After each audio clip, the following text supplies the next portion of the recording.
नया फिर दिन हुआ,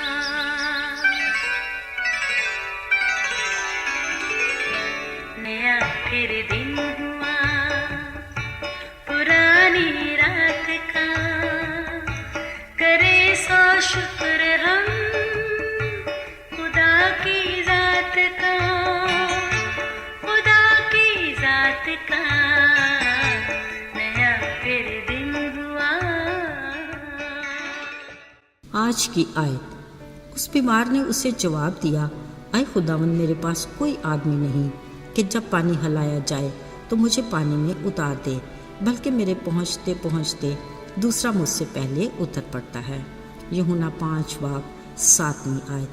अजीज़ों, वक्त के बारे में ये ख्याल बहुत ही खूबसूरत है कि वक्त के साथ साथ चलता रहे, यही बेहतर है आदमी के लिए।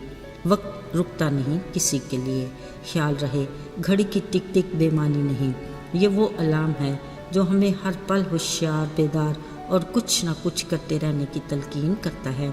जो तो वक्त की अहमियत को जान गया वो अपनी ज़िंदगी में कामयाब और कामरान हुआ, पर जिसने वक्त की कदर ना की वो गोया ज़िगज़ैग रास्तों का मुसाफिर बना, जिसको अपनी मंजिल पर पहुंचने का भी यकीन नहीं होता। इसलिए वक्त का ध्यान रखना असल में कामयाब और मुनज़्ज़म ज़िंदगी की ज़मानत है। अजीज़ों, अंजील मुक़द्दस में शहर यरूशलेम में भेड़ दरवाजे के पास एक ऐसे हौज़ का जिक्र है जो इब्रानी में बैत हस्ता कहलाता है। इसके आसपास बैठे लोगों को हर वक्त होशियार, बेदार रहने की ज़रूरत थी। इस हौज़ के 5 बरामदे थे, जिनमें बहुत से बीमार, अंधे, लंगड़े और पसमुर्दा लोग हर वक्त अलर्ट रहते थे, क्योंकि उनकी शिफा का दारोमदार भी उनके अलर्ट रहने पर ही होता था। ये बीमार हर वक्त हौज़ के पानी के हिलने के मुंतज़िर रहते, क्योंकि वक्त पर खुदावंद का फरिश्ता हौज़ पर उतरकर पानी को हिलाया करता था। फिर जैसे ही पानी हिलता, जो बीमार पहले उतरता वो शिफा पा जाता। वहाँ पर एक शख्स था जिसके बारे में लिखा है कि वो वहाँ 38 बरस से बीमार बैठा था। एक दिन यीशु यहाँ से ही होकर गुजर रहे थे कि यीशु की नज़र उस पर पड़ी। उन्हें ये इल्म था कि ये शख्स मुद्दत से इसी हालत में पड़ा है। उन्होंने उससे कहा, क्या तू तंदुरुस्त होना चाहता है? ये एक बीमार के लिए अजीब सा सवाल था। उसने जवाब दिया, आए खुदावंद, मेरे पास कोई आदमी नहीं कि जब पानी हिलाया जाए तो मुझे हौज़ में उतार दे, बल्कि मेरे पहुंचने से पहले कोई दूसरा मुझसे पहले ही उतर जाता है। शायद यीशु खुद भी उसे वहाँ तन्हा देकर उसके पास आए थे। यीशु ने उससे कहा, उठ, अपनी चारपाई उठाकर चल फिर। अजीज़ों, यीशु की आवाज़ सुनते ही वो फौरन तंदुरुस्त हो गया और अपनी चारपाई उठाकर चलने फिरने लगा। अजीज़ों, ये 38 बरस से बीमार लाचार के लिए कैसी बड़ी खुशी थी। ना सिर्फ वो खुद चलने फिरने के काबिल हुआ, बल्कि अपनी चारपाई भी उठाने लायक हुआ। उसकी खुशी की इंतहा देखें कि उसने मुड़कर उस शख्स यानी यीशु को देखा भी नहीं था जिसने उसे शिफा दी थी। वो अपनी धुन में मगन, यकीनन अपने घर जाने की जल्दी में होगा, मगर चंद यहूदी उसे यूं चारपाई उठाते देखकर सख्त नाराज़ हुए कि आज सबत है और तुझे चारपाई उठाना रवा नहीं। शायद उन्हें ये भी अंदाज़ा होगा कि ये यकीनन बीमार होगा और शिफा देने वाले के हुक्म से ही उसने चारपाई उठाई होगी, मगर उन्हें इस शिफा से कोई सरोकार नहीं था। शायद उसके चारपाई उठाने से भी कोई एतराज़ नहीं था, जितना गुस्सा उन्हें शिफा देने वाले यानी यीशु पर होगा।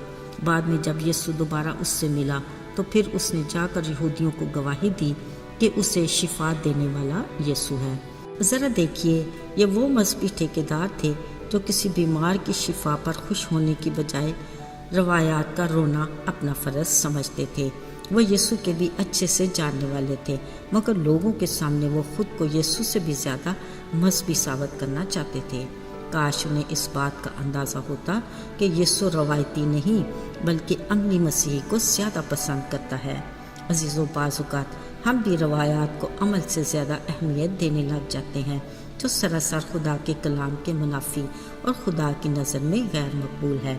कलाम मुक़द्दस में लिखा है, हमारा ईमान बग़ैर ईमाल के मुर्दा है। अमल से ही मसीही रूहानी ज़िंदगी की तामीर होती है। अगर हम यीशु के नक्शे कदम पर चलना चाहते हैं तो महज लफ्ज़ी नहीं, अमली तौर पर उसकी सलीब को भी उठाना है। बतौर मसीही ہمیں اپنے کاموں سے اس کے نام کو بھی جلال دینا ہے، کیونکہ دیکھنے والے ہمارے کاموں کو دیکھ کر ہی ہمارے باپ کی جو آسمان پر ہے تمجید کریں گے۔ میرے عزیزو، ہمیں اپنے آس پاس ایسے لوگوں پر دھیان دینے کی ضرورت ہے جو خود سے یسوع کے پاس آنے کی ہمت نہیں کر پاتے۔ ہمیں انہیں یسوع کے پاس لانا ہے تاکہ وہ بھی ابدی خوشی پا کر دلیری سے اس کی گواہی دینے کے لائق ہو جائیں۔ آئیے دعا کریں۔ جلالی آسمانی باپ، ہم بڑی عاجزی اور خاکساری سے تیرے حضور میں آتے ہیں۔ ہماری حیثیت ہی کیا ہے، مگر جب تیرا نام ہماری ذات سے جڑ جاتا ہے تو ہم بطور مسیحی پہچانے جاتے ہیں۔ ہمیں حقیقی اور عملی مسیحی بننے کی توفیق عطا کر، تاکہ ہم ان کے سامنے جو تجھے نہیں جانتے تیرے زندہ گواہ بنے۔ ہمیں اپنے نام کے جلال کے لیے استعمال کر، یسوع کے بابرکت اور مبارک نام میں آمین۔